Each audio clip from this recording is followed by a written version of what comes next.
Makadi mure Zimbabwe kusangana zvakareka kuita pano pachirongwa pa JCTV Africa tichifamba namukoma Anesu Tungwarara. Right. In this show we want to be talking to local artists. You recall kuti takakuvigirai chirongwa tina Patrick Mkwamba chatukona kuti muri kufarira chaizvo. Asi nhasi tine munhu ane statement ramuri kutaura muma streets ranoda kuti atudze kuti zvakatanga sei. I know hapana munhu ezvinezvo asingazivi statement iroro. Mkoma munofara here? Tinofara mkoma munofara here? Good. Kuri sei? Tingodaro. Handiti? Yeah. Statement renyu zvakatanga sei? Hapaimhwe panochowa munhu. Yeah. Nyaya iyi mkoma, it's based on a true story.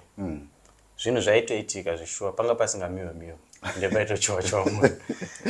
Alright. Yeah, ngasiri mafanizi. So this statement rane nguva rakatanga zvaro.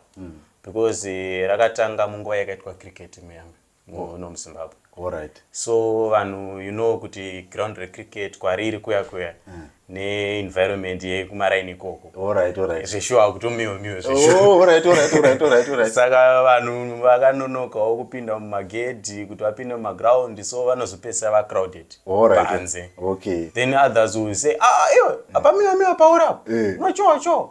Ana mukoma wanenge varipo. Okay, alright. Wanzi kudhuze next state. Nekumusoro iko. Yeah, alright. Yeah.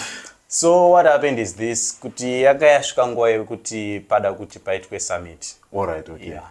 Saka inini by then ndinoita vending. So yange ato trending story yekuti sadhaki ikauya. Zvishua panenge pasingamihwe. Sadhaki ikauya zvinomira mushi. Sadhaki ikauya this, sadhaki that, sadhaki this. Alright. So we came up with an idea with one of my colleagues anozobvunza pa that video area kuti mukuru muri kumhanyirei. Then to say ko mukuru kwakanagere kwamuri kubva chii chiri kuitika? Kune sadhaki? Sadhaki chii ichocho? Sadhaki ndo vanhu vaya vanotapa mihwe panochowa. Vanochowa? Akuri kunzi kune sadhaki sadhaki chii ichocho? Then the guy say sadhaki ndo vanhu vaya vanotapa mihwe panochowa. So this is how we came about this thing, kuti takabatanidza the trending story with the real story. Okay. Kuti nyaya yaitoitika zvechokwadi kuti pasadhaki panga pasingamihwe. Zvishua vanhu vaitochowa kurevera mavhenda. Alright. Unogona kutongoti uchipinda mutauni uchitoti nda kuti unotengesa umva ngonzwa team relations repolice chitaura kuti munhu waya some straight.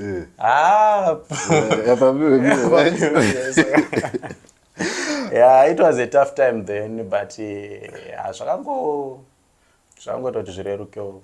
Alright. Yeah. I see kuti mune ma skits amakaita ari pa TikTok, and I think titaurire kuti imimi munonyanya kuspecialize nenyaya dzakaita sei panyaya dzeacting yenyu. Okay, inini ndinoita current stories, like zvinhu zviri kutoitika ipapo.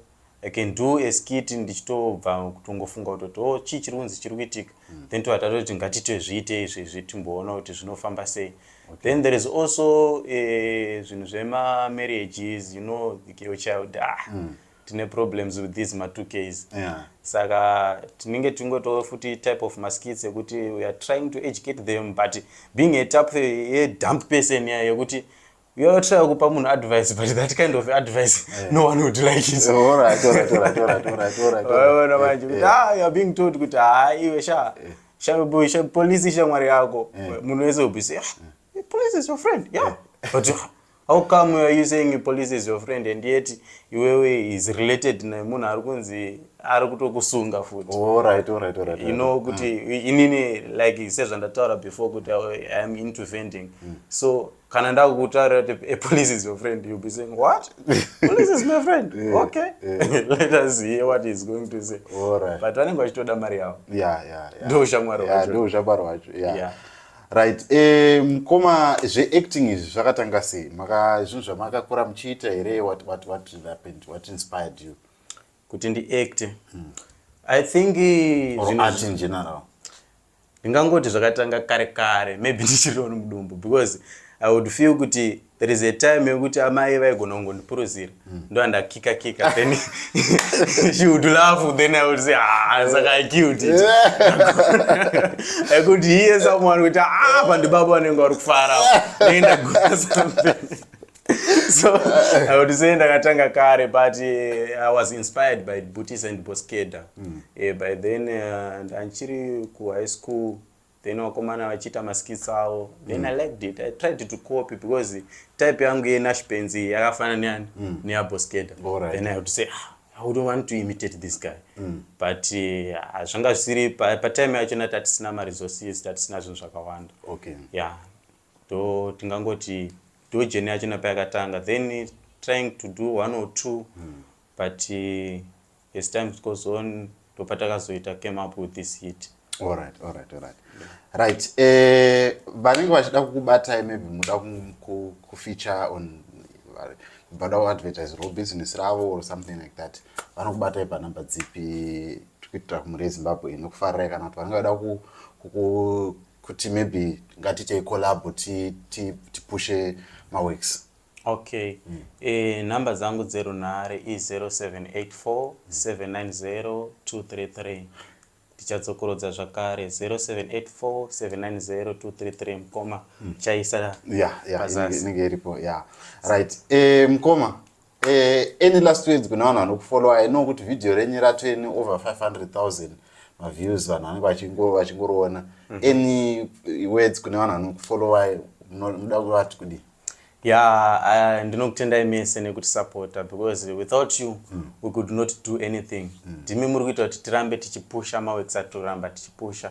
Tiri kugadzira zvimwe zvinhu zvakawanda zviri kuuya, and we are preparing kuti malungs enyu agara achingo vibrate, you know. Just keep in touch. We thank you for your support. We love you so much, because ndimi notipa power. Right. I know zita renyu pa TikTok is Zim Prankster 14.